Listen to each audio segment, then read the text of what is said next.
انہوں نے آہستگی سے کہا، حالانکہ اس وقت وہ صرف تنہائی چاہتی تھی، مگر ان کا اٹھنا سب کی بھوک اڑا دیتا۔ سو بے دلی سے ایک ایک نوالا سوچ سوچ کر منہ میں رکھتی اور امڑ آنے والے آنسوؤں کو پیتی نہیں، پھر اسی خاموشی سے اٹھ کر اپنے کمرے میں چلی گئی۔ نہ تو اب وہ سانپ کی اولاد یہاں کیا کرنے کے لیے آ رہا ہے؟ بیجی ابو سے الجھنے لگی۔ یہ تو آنے کے بعد ہی معلوم ہوگا، عتیق صاحب نے مختصراً کہا۔ باقی لوگ ٹی وی لانچ کی طرف بڑھ گئے جہاں انہوں نے علی وجدان کی آمد کو ڈسکس کرنا تھا۔ بیجی نے توجہ نہ دی، ورنہ وہ نیہا کو اس طرح کھسکنے پر ضرور ٹوکتی۔ زیبی نے ٹیبل صاف کی، برتن نیہا کے دھونے کے لیے سنک میں اکٹھے کیے، چائے بنا کر سب کو سرو کی، پھر اپنی اور امی کی چائے لے کر ان کے کمرے میں آ گئی۔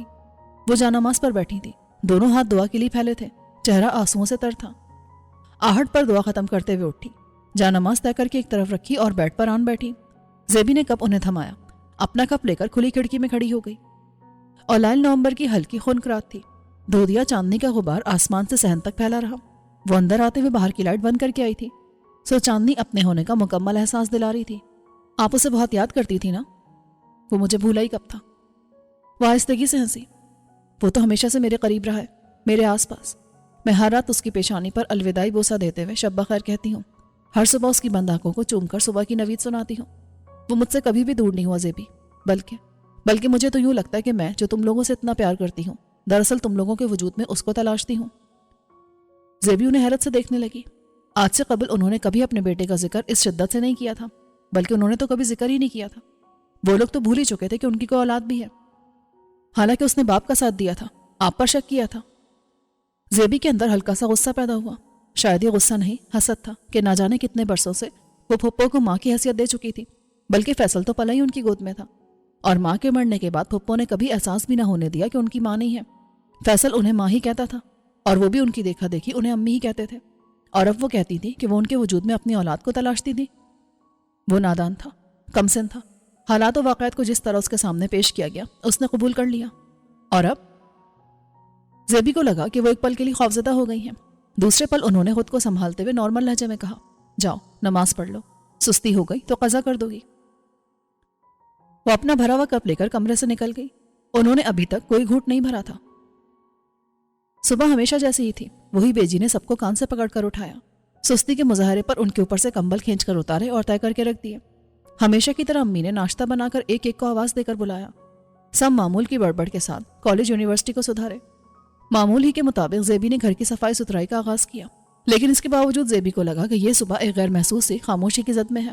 سب کام سمیٹ کر وہ برآمدے میں کھڑی ہوئی تو بیزار سی ہو گئی، حالانکہ ہمیشہ صاف ستھرے صحن کی چمکتی سفید ٹائلوں کو دیکھ کر وہ خود کو شاباش دیا کرتی تھی کہ گھر میں ملازمہ نہیں تھی، سب کام وہ اور امی مل کر کیا کرتی تھیں۔ اتنا لمبا دن کیسے گزرے گا؟ حالانکہ دن چھوٹے ہو گئے تھے، مگر زیبی کو رہ رہ کر یہی احساس ہو رہا تھا۔ دوپہر کے کھانے کی تیاری ابھی دور تھی اور وہ ٹی وی بھی نہیں کھول سکتی تھی۔ تبھی تیز بیل ہوئی، ساتھ ہی دروازہ کھول کر آنے والا اندر آ گیا۔ بلیک پینٹ پر ہلکی سبز لائنوں والی شرٹ، خوبصورت قد و قامت والے نوجوان کے چہرے کے تاثرات میں خوشگواریت تھی اور آنکھوں میں سنجیدگی و متانت کا ملا جلا تاثر۔ السلام علیکم سہیل بھائی۔ جیتی رہیے، کیسی ہے زیبی بی بی؟ آپ کی دعاؤں سے فٹ پاٹ۔ وہ مسکراتی، اچھی بات ہے، بزرگوں کی دعائیں لیتی رہا کرے۔ بزرگ؟ ایسے نومر بزرگ ہم نے تو کبھی نہیں دیکھے۔ وہ اس کے ساتھ چلتے ہوئے بیجی کے کمرے تک چلی آئی۔ غصے و افسردگی کے ملے جلے تاثرات میں گھری بیجی سہیل کو دیکھ کر کھل اٹھی۔ اس وقت انہیں کسی ایسے سامنے کی ضرورت تھی جس کے سامنے وہ مریم کے شوہر، بیٹے اور دیگر سسرال والوں کو جی بھر کر برا بھلا کہہ سکیں۔ اور بلا شبہ سہیل اچھا سامنے ضرور تھا، اور بیجی کا فیورٹ نواسہ بھی کہ وہ ان کی چھوٹی بیٹی کا اکلوتا فرزند تھا، اور سب سے بڑھ کر نماز پنجگانہ کا پابند بھی۔ سہیل بھائی برے پھنسے۔ زیبی زریلا بڑبڑاتی کچن میں چلی گئی، چائے بنا کر لائی تو بیجی ہلکی پھلکی ہو گئی تھی۔ سہیل بھائی نے چائے پی، امی کو علی وجدان کے آنے کی مبارکباد دی اور چلے گئے۔ شام تک پورے خاندان میں گویا بھونچال آ گیا۔ چھوٹی پھپھو دوڑی چلی آئی، فون کی بیل پر بیل ہوتی رہی۔ کسی نے حیرت کا اظہار کیا تو کسی نے غصے کا اور کسی نے خوشی کا۔ مریم خوش دلی سے سب کی سنتی رہی۔ فیصل بیٹا، تم کچھ دنوں کے لیے اپنے بھائیوں کے کمرے میں شفٹ ہو سکتے ہو۔ شام کی چائے پر امی نے اچانک پوچھا تو وہ چونک کر انہیں دیکھنے لگا۔ میں چاہتی ہوں علی وہاں ٹھہر جائے۔ زیبی نے دیکھا، فیصل کے چہرے پر تاریک سے سایہ لہرایا۔ اس نے کپ رکھا اور خاموشی سے اٹھ کر چلا گیا۔ سب اس کے رویے پر الجھ سے گئے، لیکن کچھ دیر کے بعد وہ اپنا ضروری سامان سمیٹ کر دوسرے کمرے میں شفٹ ہو گیا تھا۔ مریم خوشی خوشی وہ کمرہ علی وجدان کے لیے سیٹ کرنے لگی۔ وقت ٹھہرا ٹھہرا رہا، دن رک رک کر گزرتے تھے۔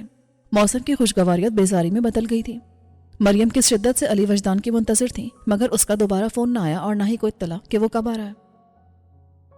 بظاہر مریم اپنے پرسکون انداز میں روزمرہ کے معمولات میں مگن تھی، مگر ان کے اندر معزن اضطراب زیبی کو اپنے اندر بھی محسوس ہوتا۔ کاش امی کا اضطراب جلد ختم ہو جائے۔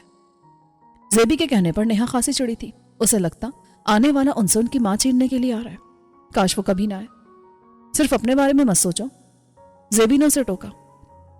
آلو، مٹر، پالک، اونگتے اونگتے بیجی ایک دم ہوشیار ہوئی۔ سبزی والا عین دروازے کے سامنے سے گزرنے کو تھا۔ ارے نعمان، بھاگنا، پکڑنا۔ انہوں نے اپنا گھٹنا زور زور سے ہلایا۔ نعمان جو ان کے گھٹنے پر سر رکھے عالم غنودگی میں غالباً کسی حسینہ کا تعقب کر رہا تھا، ہڑبڑا کر جاگا اور بھاگا۔ دروازے سے گلے مل کر اور اپنی لمبی ناک رگڑ کر آنکھیں کھلی تو بھنا کر پلٹا۔ بیجی، پکڑنا کس کو ہے؟ میری گردن پکڑ لے کمبخت، بھاگتے چور کی لنگوٹی بھی پکڑی جا سکتی ہے۔ نہ جانے کس کونے سے فیصل نے لقمہ دیا۔ نعمان ہونکوں کی طرح دونوں کا منہ دیکھنے لگا، گویا فیصلہ نہ کر پا رہا ہو۔ ارے سبزی والے کو پکڑ لے، وہ نکلا جا رہا ہے۔ بیجی کی جھنجھلاہٹ پر نعمان نے دروازہ کھول کر سبزی والے کو آواز دی اور پلٹ کر پوچھا، لینا کیا ہے؟ لڈو لینے ہیں۔ بیجی تنک کر بولی اور کچن سے غالباً ٹوکری لینے چلی گئی۔ آدھا کلو گلاب جامن بھی تلوا لینا بھیا۔ فرمائش کرنے والے بھی آس پاس ہی موجود تھے، تجھے نہ تلوا دوں؟ بیجی واپس آئی۔ فرمائش کرنے والا جہاں تھا وہیں دبک گیا۔ پالک لینی ہے، پر اپنے جیسی سڑی بھوسی مت لے لینا، خوب چھانٹ چھانٹ کر۔ آپ پر کون سی سونڈی نے حملہ کیا تھا بھیا؟ اوفو، آپ خود ہی چھانٹ لیں۔ وہ تل ملا کر کہنے والے کی تلاش میں روانہ ہوا۔ بے ہدایت نکمے۔ بیجی جھنجھلاتی باہر نکل گئی۔ سیڑھیوں سے دھنا دھن کی آوازیں اور آہو بکا بلند ہو رہی تھی۔ بھیا، میں نے کچھ نہیں کہا۔ زیبی نہا کر نکلی تو بیجی کا چہرہ شکنو، ٹوکری سبزی اور مٹھی سکوں سے بھری ہوئی تھی۔ وہ سبزی والے کو کوس رہی تھی جو بقایا میں فقیروں کی طرح سکے دے کر چلا گیا تھا۔ وہ تو لے نہیں رہی تھی، مگر اس نے صاف کہہ دیا کہ میرے پاس نوٹ نہیں ہے۔ وہ بار بار سکے گنتی اور بھول جاتی، اوپر سے فیصل جو ان سکوں پر نظر جمائے بیٹھا تھا۔ زیبی نہا کر نکلی تو فیصل کی حالت دیکھ کر مسکرا دی۔ وہ کسیانہ سا ہو کر اندر چلا گیا۔ ذرا دیر کے بعد بیجی کی گنتی پوری ہو گئی تو ان کے جلال میں اضافہ ہو گیا۔ بلاؤ اس چور کی اولاد کو، تم نے بیجی کے سکے چرائے؟ زیبی نے اندر جا کر فیصل کے کان کھینچے۔ سکے؟ کون سے سکے؟ شرم تو آتی نہیں؟ نعمان اور عثمان نے لتاڑنا چاہا۔ سسٹر، کڑکی کا زمانہ ہے اور سکوں کی کھنکھناہٹ کسی حسینہ کی پازیب سے زیادہ دل فریب لگتی ہے۔ تبھی باہر سے ٹن ٹن کی آواز ابری۔ وہ تینوں برق رفتاری سے باہر کی طرف لپکے۔ یقیناً بیجی کے ہاتھ سے کوئی سکہ چھوٹا تھا۔ توبہ ہے۔ وہ انہیں چھوڑ کر نیہا کی طرف چلی آئی جو کپڑے استری کرتے ہوئے گنگنا رہی تھی۔ صحرا باندھ کے ماہی، تو میرے گھر آنا۔ کیوں، اسے کوئی اور گھر نہیں ملتا کیا؟ زیبی کی زبان پھسلی۔ جب بھی کرنا بدشگونی کی بات کرنا، اتنا غصہ؟ بائے دفعے بلائے کیسے جا رہا ہے؟ تمہاری شادی کا سوچ رہی تھی۔ نیہا کچھ جھیپ سی گئی۔ ٹریک مت بدلو۔ مطلب؟ ابھی کل ہی تو ہو کر گئے ہیں۔ کون؟ سہیل بھائی۔ فضول مت بولو، اپنا چہرہ دیکھو، سب کہانیاں سنا رہا ہے، ہم سے کچھ بھی نہیں چھپا۔ وہ کیوں بلا ناغہ حضریہ لگانے کے لیے آنے لگے؟ ہاں، اسی لیے میرے کالج جانے کے بعد آتے ہیں۔ نیہا جل کر بولی۔ اوہو، اتنا غصہ؟ چلیں، یہ شکایت ان تک پہنچا دیں گے۔ تم میری فکر کرنے کے بجائے اپنی کرو۔ آ رہے ہیں تمہارے سسرال والے شادی کی تاریخ لینے کے لیے۔ نیہا نے بات ٹال دی۔ ہیں؟ کب؟ وہ پوری کی پوری اس کی طرف متوجہ ہو گئی۔ نیہا نے اس کی ساس کے فون کے بارے میں بتایا جو کچھ دیر قبل امی کے پاس آیا تھا۔ غالباً زیبی اس وقت نہا رہی تھی۔ زیبی خاموش ہو گئی۔ بھلا شادی کے بارے میں اور اتنی جلدی شادی کے بارے میں اس نے کب سوچا تھا؟ بس منگنی کروا لی، دنیا کی نظروں میں معتبر ہو گئے، مگر شادی؟ سسرال کا خاصا ہولناک تصور تھا ذہن میں۔ لڑکی، قربانی کی بکری، سسرالی قصاب جو اسے دیکھتے اپنی اپنی چھریاں تیز کرنے لگیں گے۔ اس نے جھرجھری لے کر نیہا کو دیکھا۔ مگر اتنی جلدی؟ تب کیا ساری عمر ہمارے سینے پر مونگ ڈالو گی؟ حسان صاحب کو بھی اپنی ہمت آزمانے دو۔ وہ اپنی فکروں میں مبتلا تھی اور اسی شام جب سب لاؤنج میں اکٹھے شادی کی ڈیٹ فکس کر رہے تھے تو وہ دانستہ ان کے درمیان سے کھسک لی۔ صحن میں آ کر وہ سیڑھیوں پر بیٹھ گئی۔ اندر سے ہلکی ہلکی آوازیں، ہنسی اور چھیڑ چھاڑ اس کے عقب میں پھیل رہی تھی۔ الفاظ واضح نہ تھے، مگر جانتی تھی کہ موضوع گفتگو اسی کی ذات ہے۔ یہ محفل بہت دیر تک جمی، پھر دھیرے دھیرے سب اٹھنے لگے۔ بھائیوں نے آتے جاتے اس کے ساتھ کچھ چھیڑ چھاڑ بھی کی۔ وہ دانستہ نظر انداز کے ڈائری پر جھکی رہی۔ تھوڑی سی ہلچل کے بعد پھر خاموشی چھا گئی۔ حسان۔